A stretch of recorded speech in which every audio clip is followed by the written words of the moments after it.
আপনারা দেখছেন একুশে টেলিভিশন।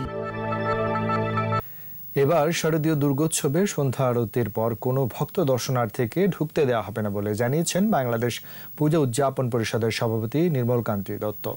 আর ঢাকা মহানগর পুলিশের যুগ্ম কমিশনার মোহাম্মদ মনির হোসেন বলেন, এবার ঢাকেশ্বরী জাতীয় মন্দির ঘিরে 4 স্তরের নিরাপত্তা নেওয়া হয়েছে।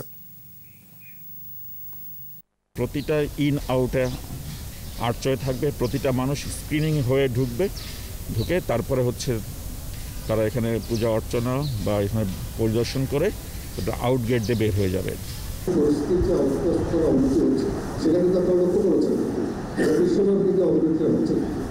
আমরা বলছি আপনি আপনার লাইফটা নিয়ে কি করার